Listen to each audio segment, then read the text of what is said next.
दोस्तों नमस्कार। SSC GD constable भर्ती परीक्षा 2022-23 16 जनवरी फर्स्ट शिफ्ट का पेपर कंप्लीट हो चुका है। तो चलिए देखते हैं कौन कौन से क्वेश्चन पूछे गए हैं।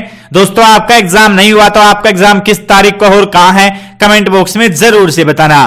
तो पहला क्वेश्चन पश्चिम बंगाल के राज्यपाल पूछे गए हैं। दोस्तों पश्चिम बंगाल के राज्यपाल हैं 2022 में सीवी आनंद बोस। ठीक है, पश्चिम बंगाल की स्थापना हुई थी 26 जनवरी 1950 को और पश्चिम बंगाल की राजधानी है कोलकाता।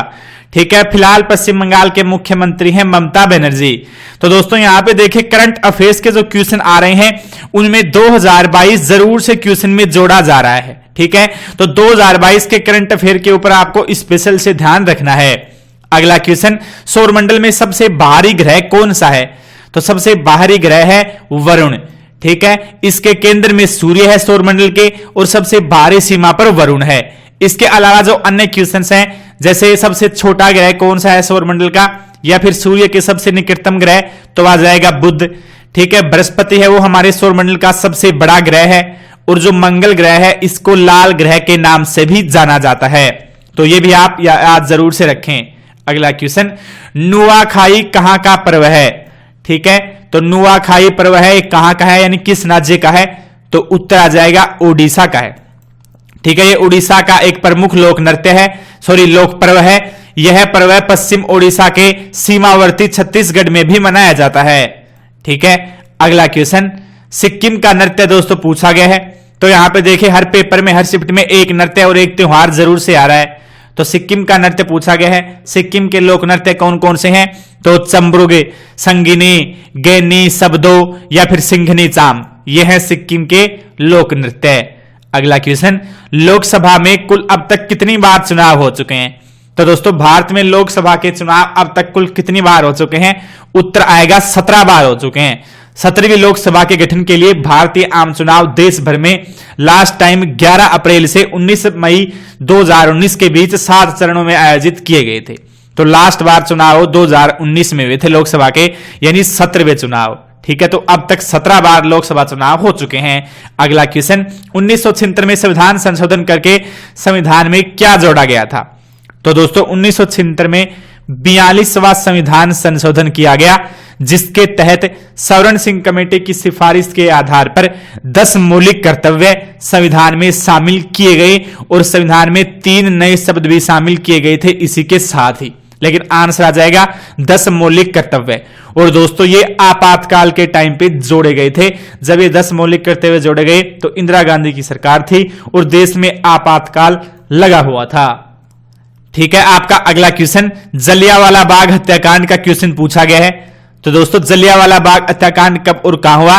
तो जलियांवाला बाग हत्याकांड अमृतसर के स्वर्ण मंदिर के पास एक छोटा सा बगीचा है, वहां 13 अप्रैल 1919 को ब्रिगेडियर जनरल रेजिनोल्ड एडवर्ड डायर के नेतृत्व में अंग्रेजी फौज ने गोलियां चला के निहत्थे महिलाओं और बच्चों सहित सैकड़ों लोगों को मार डाला था और हजारों लोग इसमें घायल हो गए थे।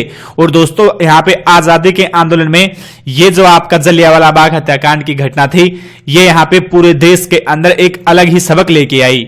ठीक है, यानी इसका बहुत ही महत्वपूर्ण योगदान रहा। अगला क्वेश्चन सोनल मानसिंह को कौन सा पुरस्कार दिया गया था? तो दोस्तों सोनल मानसिंह को 1992 में कला के क्षेत्र में पद्म भूषण पुरस्कार है वो दिया गया था। अगला क्वेश्चन सूर्य का पर्यायवाची? तो सूर्य का पर्यायवाची होता है अंशुमान, सूरज, सूर्य, रवि, दिनकर, दिवाकर, प्रभाकर या फिर भास्कर। ठीक है, ये है सूर्य के पर्यायवाची। अगला दोस्तों यहां पे पूछा गया है कि कॉमनवेल्थ में कौन सा पड़ोसी देश नहीं है? तो उत्तर आएगा नेपाल। ठीक है, कॉमनवेल्थ में यानी राष्ट्रमंडल खेलों में कौन सा भारत का पड़ोसी देश शामिल नहीं होता है? तो उत्तर आएगा नेपाल। राष्ट्रमंडल है यानी कॉमनवेल्थ है 54 सदस्य देशों का एक अंतरराष्ट्रीय संगठन है।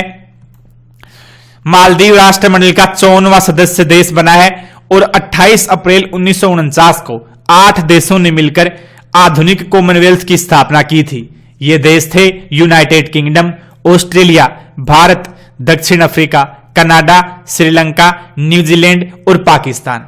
यानी इन देशों ने 8 देशों ने मिलकर आधुनिक कॉमनवेल्थ गेम्स की स्थापना की थी 28 अप्रैल 1949 को।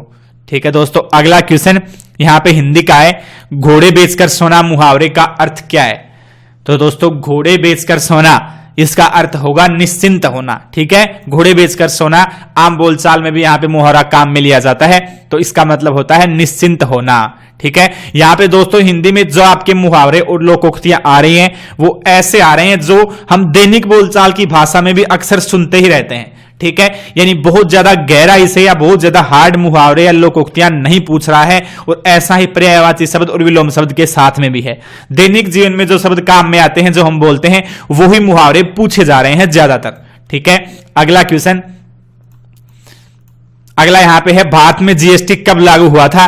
तो दोस्तों भारत में जीएसटी कब लागू हुआ, उत्तर आएगा 1 जुलाई 2017 को। देखिए यहां पे दोस्तों जो भी क्वेश्चंस पूछे जा रहे हैं आप उसके हिसाब से भी अपने आगे के एग्जाम की तैयारी कर सकते हैं। बाकी जिन विद्यार्थियों का एग्जाम आज इस शिफ्ट में था, कमेंट बॉक्स में अपना स्कोर जरूर से बताएं कि कितने क्वेश्चन आप करके आए या फिर कितने क्वेश्चन आपके सही हुए। तो दोस्तों इस वीडियो में इतना ही, आगे भी आप ऐसे ही हर एग्जाम की शिफ्ट की आंसर की या फिर पेपर देखने के लिए हमारे चैनल को सब्सक्राइब करके हमारे साथ जरूर से जुड़ जाएं, और टेलीग्राम चैनल को ज्वाइन कर लेना पीडीएफ पाने के लिए। टेलीग्राम चैनल का लिंक डिस्क्रिप्शन के अंदर या फिर फर्स्ट कमेंट में आपको मिल जाएगा। थैंक यू, जय हिंद, वंदे मातरम।